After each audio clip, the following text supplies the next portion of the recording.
In this episode of the podcast, I want to talk about self compassion.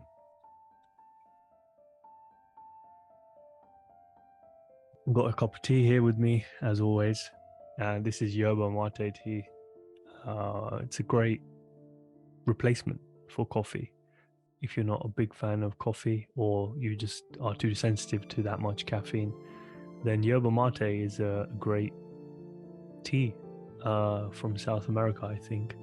And it's got a much lower dose of caffeine.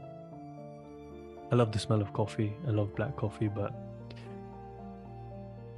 yeah, I just can't handle it anymore. My heart starts to race too much, and just nervous system just feels like it's in overdrive. It makes me feel uncomfortable. So yeah, I've just tried to find alternatives. Anyway, in this episode, I wanted to talk about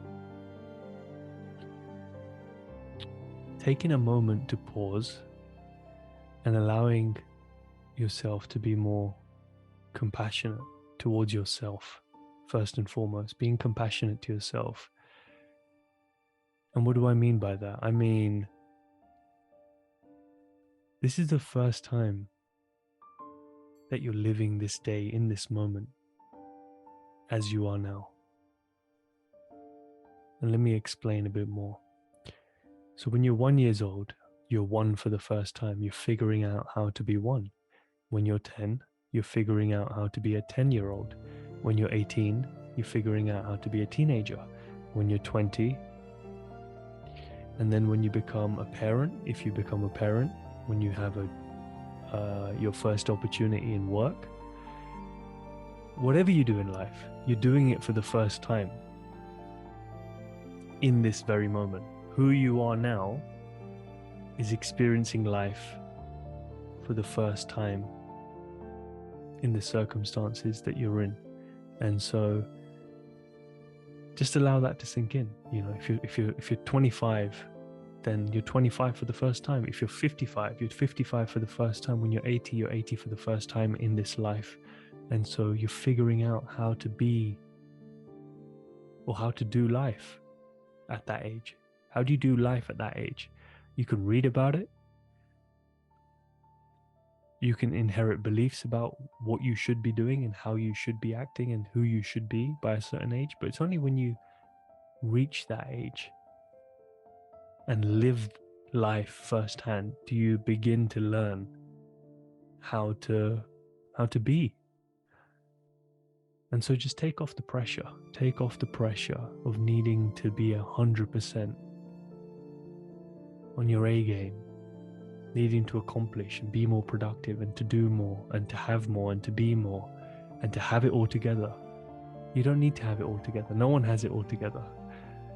You know, we look up at adults when we're kids and we think they have it all together. I know I did. You know, you look up at your parents, you look up at your teachers, and you look up at anyone in authority and you think they know something that you don't know. But when you get to that age, or as you start to grow up, you realize no one really has it together and everyone is searching how to live life at the age that they are, because it's the first time that they are in that age. Like I said, 23, 43, 53, 73, whatever it is, you're living life for the first time at that age. And so you're figuring it out. And that's okay. As human beings, you don't need to be at 100% every single day in every single moment. It's okay not to know. It's fine not to know the answers, and to allow life to be a journey of coming home to yourself, a journey of self-discovery, a journey of figuring it out.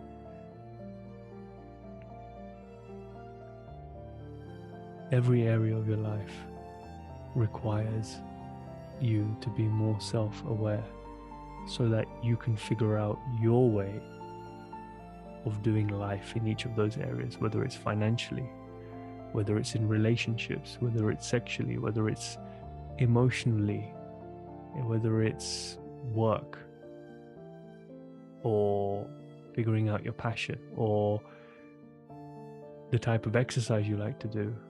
Whatever it is, you got to figure out your way of doing it. and take off the pressure of needing to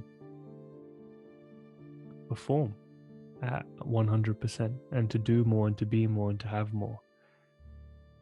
We can always make some space for more compassion in our lives.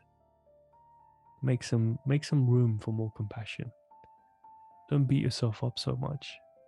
Take a moment to pause as we're coming to the end of this year and just reflect on this year alone, how far you've come, all the things that you've done, big or small, all the things that you've done that you're proud of.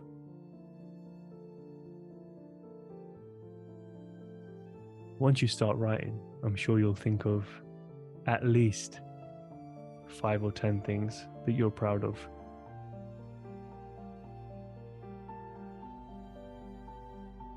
So I'll leave this here. Take a moment to celebrate and to be proud of how far you've come this year alone. And if you want to talk about all the previous years, then go ahead and do that. Make yourself proud. Let yourself feel proud. Let yourself off the hook. Let yourself off the hook. You've made it this far, and if you made it this far, you can keep going. Let yourself off the hook. Be proud of who you are. Create more room for compassion in your life. And celebrate all the wins, big or small. Celebrate them. Because it's the first time you're figuring out life in this very moment. You've never been this age before. You've never been in the current circumstances you're in before. And so you're figuring it out, and that's okay. Let yourself figure it out. Find your own rhythm in life. Go at your own pace. Don't compare yourself to other people. And allow yourself to enjoy this journey as you figure it out. I love you. I'm grateful for you. And I'm sending you lots of love. Bless yourself.